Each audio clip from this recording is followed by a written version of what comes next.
Um, so I'll start off, first of all, I mean, the thing might, people's first question might be, how did I even get involved with this stuff? I mean, I'm kind of surprised myself. Um, you may say, did I plan carefully before I launched on this big project? And really, I didn't. It was more of one of those situations like a funny thing happened on the way to watch a cricket match. It's that kind of thing that happened. I was just minding my own business one day when I got this email from a friend in Canada, a very good friend of mine. And he sent me, he forwarded an email from somebody who happens to be Frederick's cousin, as life would have it. We don't know. Uh, We don't know. yeah. So it had nothing to do with being his cousin, but it just so happened. This was a gentleman from England, and he was launching a new magazine, and he was desperate to find out how many Goans were there around the world. Where were they? How many were there?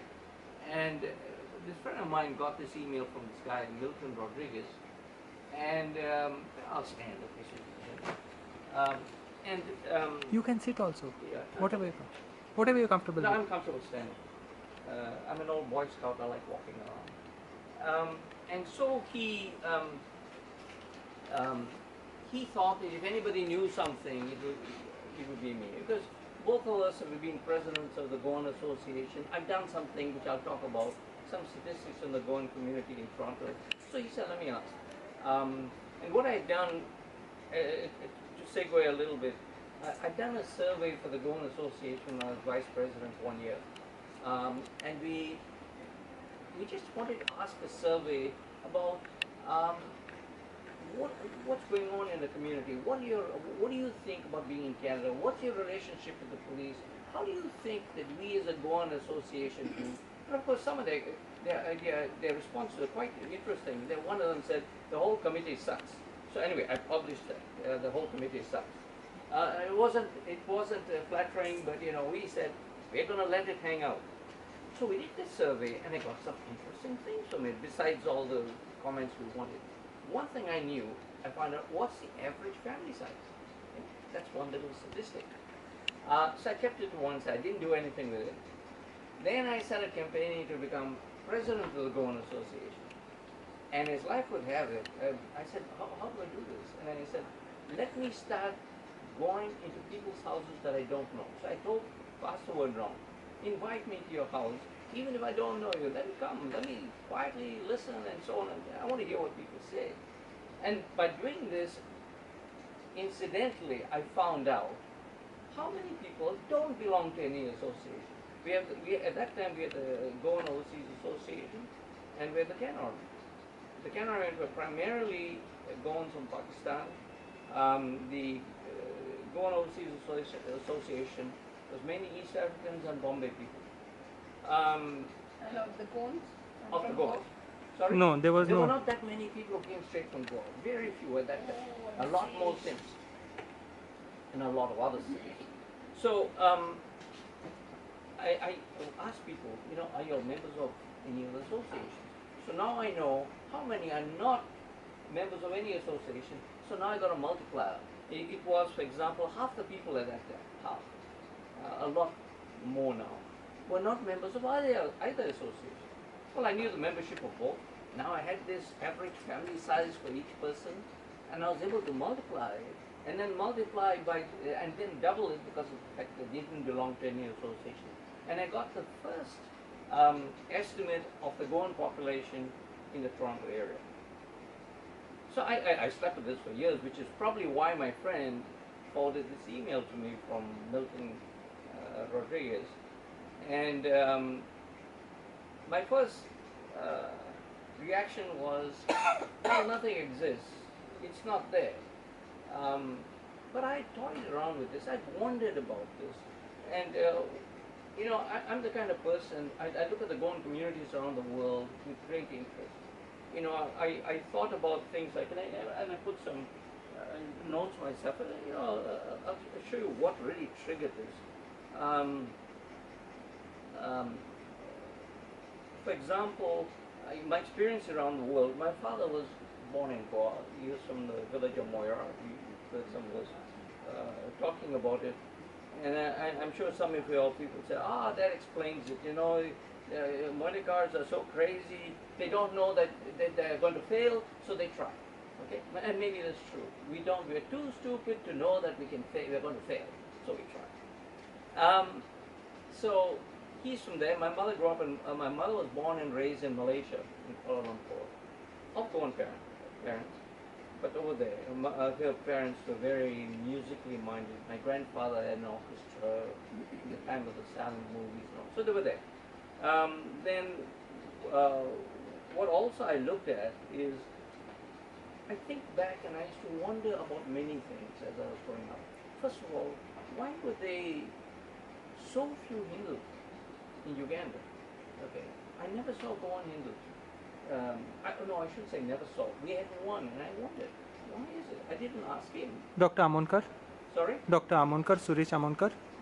Amonkar wasn't in Uganda. No. Okay. Oh, okay, yeah. This guy's name was Kamat. Somehow, when it comes to Moira, Kamats and Prabhus are it, I think. And then there were Mangalorians, and I had a number of Mangalorian friends, and I looked at them and I said, these people are so much better. This can't be a coincidence. But I had no answers. I just left it at that. And then we saw these Goans in the Gulf. My own uncle worked in the Gulf in the 40s. In fact, my first cousin, he joined the British Army and served in Palestine in 1947. I met him in his 80s in England, and he told me that he had shaken hands with David Ben-Gurion, just before the formation of Israel. So there were these interesting Goans there. There were Goans, the Bombay Goans, huge numbers, right? And Burma, and Singapore, and now more recently Canada, US, and UK. And this swirling around. Of course, I heard my father's stories in Karachi, because he worked with his brothers in Karachi before he went to Uganda. And that's a wonderful story in itself. And then I met Professor Robert Newman over here, maybe about 20 years ago. I went to a Shandor festival, Shandor feast, on January the 1st, I think it is. One of the two, very early in January, because I'd heard about the Kadamba kings and so on, so I said I must see Shandor. So I went there, and we were walking up. Professor Olivino Gomez took me around, and I met Robert Newman walking with us, and we started talking, and he's an expert on Goa. And here's this gentleman, he tells me, Goans have been multicultural for 1,000 years. I'm saying, holy smoke, what does this guy know? Turns out he's an anthropologist. And fast forwarding in the future, many years later, when I lost track with him and I was searching for him, I find out that my first cousin is working with him in Australia, in the anthropology department. The Goan story is one of 3 degrees of separation instead of 5. So this guy was teaching in Australia that Goans have been multicultural for that long a time, and you Australians can learn from it. So there seems to be something interesting, somewhat different about this small group of people. And Goans have interesting stories. I'll digress a little bit. I remember one of these Goan guys telling me about working in the Gulf, and he was an electrician over there, and he was working in one of the houses, a private house, and the woman of the house propositioned him. She says, you gotta, come to bed. He said, there's no blooming way, if I come, your husband will have me deported out of here the next day. And she told him, if you don't, I'll tell him that you did. This poor guy, of course now he's stuck. What is he going to do? There's catch-22. First thing next morning, he caught a plane and got the heck out of there. Because he said, no, I'm dead if I stay here. Either way, I'm dead. So he went. So Goans have an interesting life at the very least. And so it paid to be interested. And so I was interested. Whereas some people, for example, harbor resentment against one community or another. And I know about, I mean, East African Goans were the butt of many of these things many years ago. And there's this kind of resentment of, oh, these guys think no end of themselves. And I know what it feels like. I come from a small town in Uganda called Entebbe, and we thought the same of the people who lived in the big town, Kampala. You know, oh, those guys think nothing, no end of themselves, and you know, and they're proud and they stick their nose up in the air. We thought about that. Now I live in Toronto. I am in the big town, and everybody says that about us. You know, so I look back and I say, oh God, you know, half this is in our head. You know, it doesn't exist. Maybe they're just too busy of thinking of themselves to think badly of you. But anyway, for me, I looked at that instead and say, this is so darn interesting. So that laid in the background when this guy, email from Milton comes along, and my first reaction was to say, no, these statistics don't exist. And then I said, it's terrible, I have some ideas, okay? And I said, you know, let me put something together. He is desperate. It's easy to say no. And I'll tell you that for my own profession in the airplane business, okay, so I'll step back a bit. I'm an engineer or a mathematical engineer, if you want to, with an airplane company. I did a degree in mathematics in my BSc in Uganda from Makerere University. I did a postgraduate diploma in statistics again at the LSE, and then I did my master's in statistics at the University of Toronto. And then I did an MBA in New York. And you think, oh, all these degrees, oh my God, where is it leading to? You know, I did an MBA before I had any idea how prestigious these things are. And I like to tell people that the reason I did my MBA is I was hoping to improve the level of arguments with my wife. So it was more that I thought maybe I'll win a few more arguments. Didn't work. You know, my wife can argue now. You know, when we first got married, I would start arguing with her, and she would start crying. She couldn't argue. She didn't like arguing, and my whole family loved arguing. And I thought, this is pathetic. You know, 2 and 3 years of marriage, now she argues and I cry. You know, so family of arguers. We're going to get your wife to talk to us next Oh time. yes. Unfortunately, she's not here. But maybe the next time when she comes. So now why was I talking about? Okay, so that's the education part. So and as you know, there's a hand of God in everything. I'm the kind of mathematician. Mathematics for me was easy, and my idea of goofing off was solving math problems during geography class.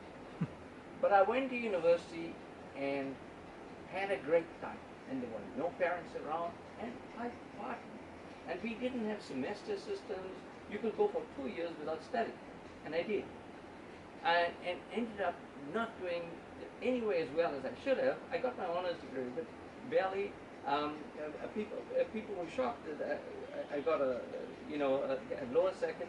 But my classmates were shocked that I passed because they know how little I studied. But this was the hand of God, because okay, so I didn't do this. Instead of getting a scholarship and becoming a math professor somewhere, I went and ended up working in the Ministry of Finance in the statistics part in Uganda, and got beautiful experience working for the government. And then they mucked up my scholarship papers and so on, and I ended up loving my job so much I didn't go for a scholarship. Ended up studying much later, paid my own way, did my own postgraduate, and ended up in Canada and joining an aerospace company.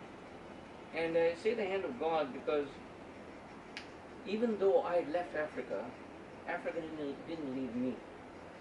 I got my interview with this company on the feast day of the martyrs of Uganda. The guy who was responsible for me even applying there was an African classmate of mine in university. I was helping him with his homework. He was doing his PhD in sonar monitoring of minerals. And he was an amazing guy. He had contacts like you can't imagine. He even owned a house as a student. I said to myself, how does this happen? He knew the guy was hiring, was an older man. How did he know him? I don't know. Maybe he was my guardian angel. I can't tell. So anyway, so I got a job there. and changed my whole life, because I was a mathematician in an aerospace company. They had never had somebody like that. And I worked in a field called reliability engineering, which is really mathematics and statistics in engineering. So I became an expert, and I became a world expert in this field. And all because I mucked around in university and had a good time, and then ended up over here. You know, if that isn't the hand of God, I don't know what is.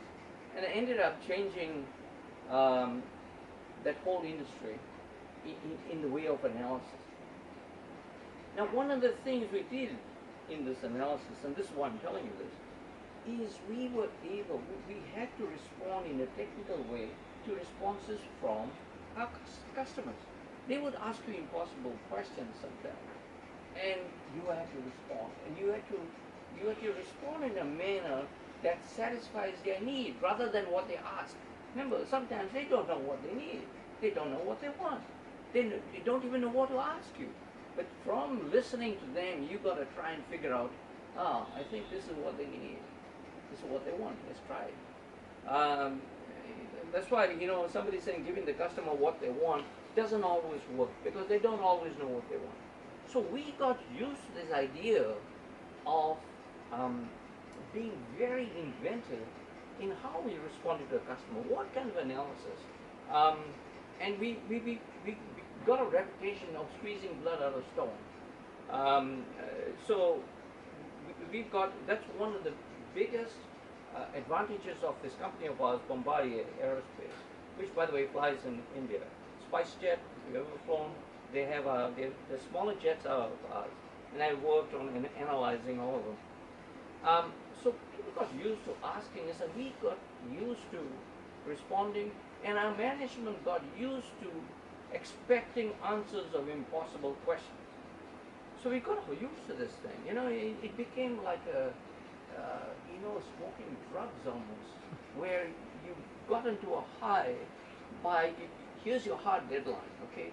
And they said, okay, we need this by Monday. And we said, but this is a 3-week job. Well, we need it on Monday. If we give it on Tuesday, we don't need it. Okay, so you can do a fantastic job on Tuesday, we don't want it. So we got, and I said, okay, now, if that's when they want it, they don't need a super exact answer, but they need an answer that will help them make a decision. Now you can see where I'm going. You don't always need the super accurate estimate of Goans, right? So this is what I got from where I was working. But it gave you that kind of high from saying, okay, we're going to meet that, we've got to do this, and you've got a team, and you work it out, and you can deliver. But you've got to deliver on that time, and whatever it is at that time, even if it's not super accurate. And so that became a problem, because if you got too much adrenaline pumping, you get certain kinds of health problems.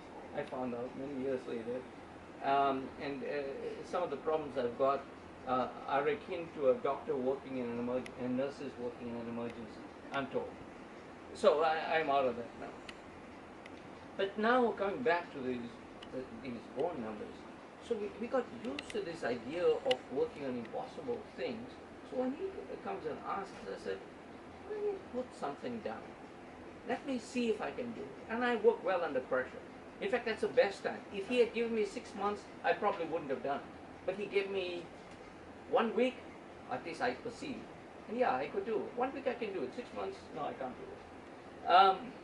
And so I started putting down numbers, and I said, well, somebody's going to ask me, how accurate is this? So I started putting down numbers, and those of you who had a look at it, this was one of my earliest things. This is 2011. I started putting down numbers. I put the countries and cities of the biggest ones that I could tell, and I put down what I thought were, and then I said, well, let me put 2 columns. One, what were they at their highest point? Because Goans are moving. Uganda blew apart. If I tell them what was there then, there's practically nobody. But at one time there was somebody. So I said, okay, let me put what it was like in their heyday, in their peak. What was it like? What is it today? And then I put a number that said how confident I am. So I put a number between 1 and 10.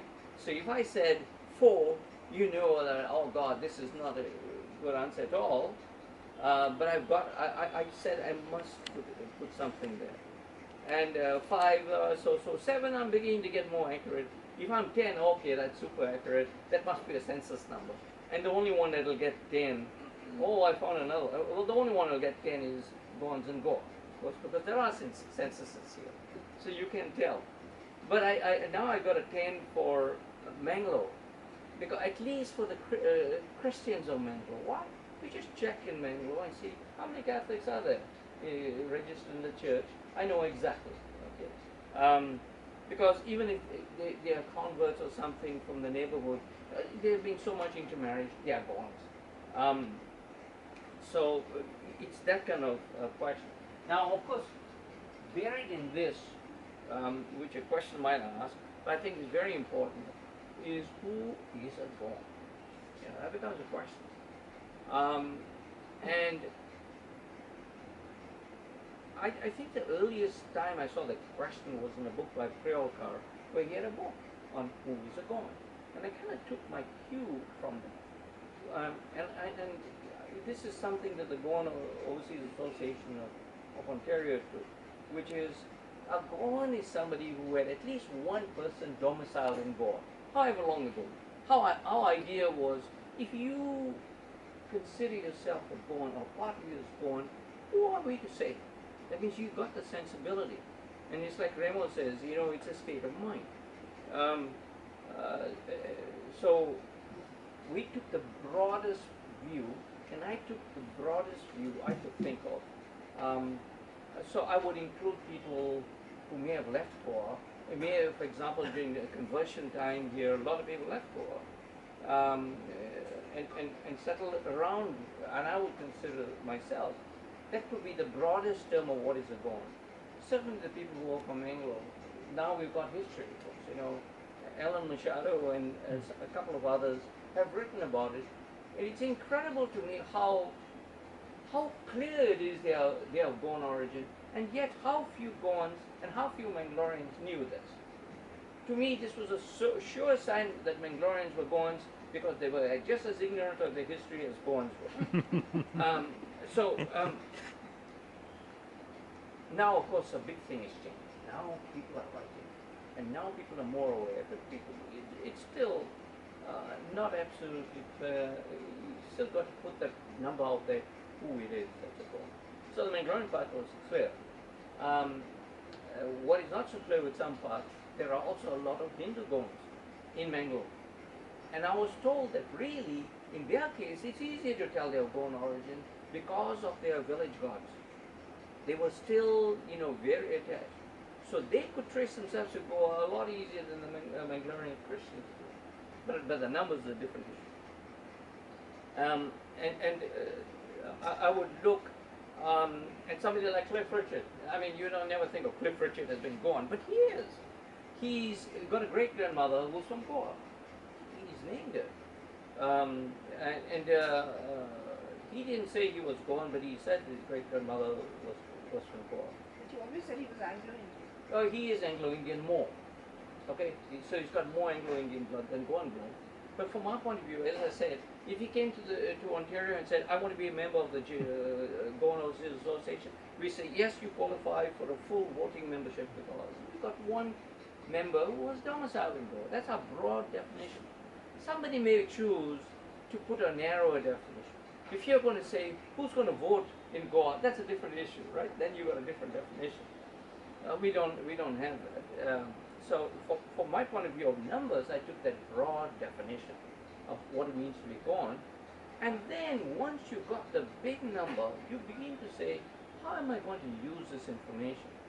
Because there's one of my friends of mine was trying to encourage me a long time ago. He says for all sorts of marketing purposes, it might be useful. I wondered. I said, these numbers are not huge enough. But who am I? You know, now with the internet, it's a different age. So there now, the stage is set. It's a broad definition of Goans. And I started corresponding with Alan, and he kind of read my mind. He says, by the way, I hope when you're estimating Goans that you're counting Mangaloreans. So I said yes, I will. Some of my Mangalorean friends may have other ideas. I have a very good friend of mine who was a member of a Canarang, and I was trying to amalgamate the two clubs at the moment for one time. And I wrote an article, and when I was president of the Goan Association, and the title was Mangaloreans, the Goans who survived. And my idea was, this is a group who outside Goa, for 200 years plus, are still so much like us Goans in Goa. And yet, they've not lost, well, because there's so much, they haven't lost it in 200 years. So I said there's great hope for us that we can learn in Canada and places outside, that if they could do so long, then maybe there's half a chance that we'll retain some Goanness for at least 100 years maybe. Okay, so that was the theme of what I was writing. Mind you, at the time when I wrote that, and I talked about survival, I had no idea what sufferings the Mangaloreans went through. And it was truly a question of survival. I think they were decimated. Their population, half of them were killed or died in marches and so on by persecution. I had no idea. So that was a theme of survival that came from those kind of numbers. So now back to looking at those numbers, I started putting those numbers, and there was some numbers it was very, very difficult. I tried to get an idea, for example, one of the biggest difficulties, well, I'll name some. Pakistan, especially Karachi, extremely difficult to get numbers. Nobody had any idea. You know, this whole notion about having a sense of numbers. And I would tell people who joined my own department when I was working, I said the number one thing you need is a sense of numbers. The numbers must be able to talk to you. More than having a degree in mathematics. Because you must be able to look at something and tell if there's a mistake, if something is wrong. You take it young people today, for example, all of them with their calculators.